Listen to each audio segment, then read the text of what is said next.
സ്ത്രീകളെ പേടിച്ചു 55 വർഷമായി പുറത്തിറങ്ങാത്ത മനുഷ്യൻ. കേൾക്കുമ്പോൾ തന്നെ ഒരത്ഭുതമൊക്കെ തോന്നാം അല്ലേ? പലർക്കും പലതിനോടും പേടിയുണ്ടാവും. ഇരുട്ടിനോട്, ഉയരത്തോട്, വെള്ളത്തിനോട്. എന്നാൽ റുവാണ്ടയിലെ 71കാരനായ കാലിഡ്സെ സാംവിറ്റിയുടെ ഭയം അത്യന്തം വിചിത്രമാണ്. അദ്ദേഹം സ്ത്രീകളെയാണ് പേടിക്കുന്നത്. 16 വയസ്സ് മുതൽ സാംവിറ്റ സ്ത്രീകളോടുള്ള ഭയം കാരണം വീട്ടിനുള്ളിൽ തന്നെ കഴിയാൻ തുടങ്ങി. കഴിഞ്ഞ 55 വർഷമായി സാംവിറ്റ തൻ്റെ വീട്ടിൽ തന്നെയാണ് കഴിയുന്നത്. വീട്ടിലേക്ക് സ്ത്രീകൾ കടക്കാതിരിക്കാനായി അദ്ദേഹം ചുറ്റും 15 അടി ഉയരമുള്ള വേലി പണിതു. സ്ത്രീകളെ കോമ്പൗണ്ടിൽ കണ്ടാൽ സാംവിറ്റ വേഗം വാതിലടച്ച് ഒളിച്ചിരിക്കും.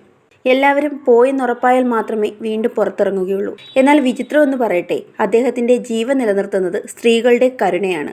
അയൽവാസികളായ സ്ത്രീകൾ വീടിൻ്റെ പുറത്ത് എറിഞ്ഞുകൊടുക്കുന്ന ഭക്ഷണമാണ് അദ്ദേഹം കഴിക്കുന്നത്. സ്ത്രീകൾ ഭക്ഷണം എറിഞ്ഞിട്ട് പോയി കഴിയുമ്പോൾ മാത്രമാണ് സാംവിറ്റ വീടിൻ്റെ പുറത്തേക്കിറങ്ങി അത് വീട്ടിലേക്ക് കൊണ്ടുപോവുക. വിദഗ്ധർ പറയുന്നത് ഇത് ഗൈനോഫോബിയ എന്നറിയപ്പെടുന്ന ഒരു മാനസിക അവസ്ഥയാണെന്നാണ്. സ്ത്രീകളോടുള്ള അമിതമായ ഭയം, അവരെക്കുറിച്ച് ചിന്തിക്കുമ്പോൾ പോലുമുണ്ടാകുന്ന ഉത്കണ്ഠ, പാനിക് അറ്റാക്ക്, വിയർക്കൽ, ഹൃദയമിടിപ്പ് കൂടുക, ശ്വാസം മുട്ടൽ തുടങ്ങിയ ലക്ഷണങ്ങളാണ് ഇതിൻ്റെ ഭാഗമായി കാണപ്പെടുന്നത്. അന്താരാഷ്ട്ര മാനസികാരോഗ്യ ഗ്രന്ഥത്തിൽ ഗൈനോഫോബിയെ പ്രത്യേക രോഗമായി അംഗീകരിക്കുന്നില്ലെങ്കിലും ചികിത്സാ രംഗത്ത് ഇത് സ്പെസിഫിക് ഫോബിയ വിഭാഗത്തിലാണ് ഉൾപ്പെടുന്നത്. കൗൺസിലിങ്ങും മനഃശാസ്ത്ര ചികിത്സയും വഴി മാത്രമേ ഇത്തരം ഭയങ്ങളിൽ നിന്ന് ഒരാൾക്ക് മോചനം നേടാനാവൂ. സ്ത്രീകളെ പേടിച്ച് 55 വർഷമായി വീട്ടിലടഞ്ഞ് കഴിയുന്ന ഒരു മനുഷ്യൻ. ലോകത്തെ മുഴുവൻ വിചിത്രപ്പെടുത്തുന്ന ഒരു കഥയാണിത്.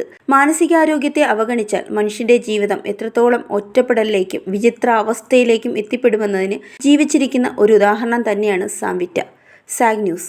നേരിന്റെ വാർത്തകൾ നിങ്ങളുടെ വിരൽത്തുമ്പിലെത്താനായി സാഗ് ന്യൂസ് ചാനൽ സബ്സ്ക്രൈബ് ചെയ്തും ഷെയർ ചെയ്തും ഒരു ശരിയായ മാധ്യമ നിലപാടിനൊപ്പം നിൽക്കാൻ ഞങ്ങൾ നിങ്ങളെ ക്ഷണിക്കുന്നു.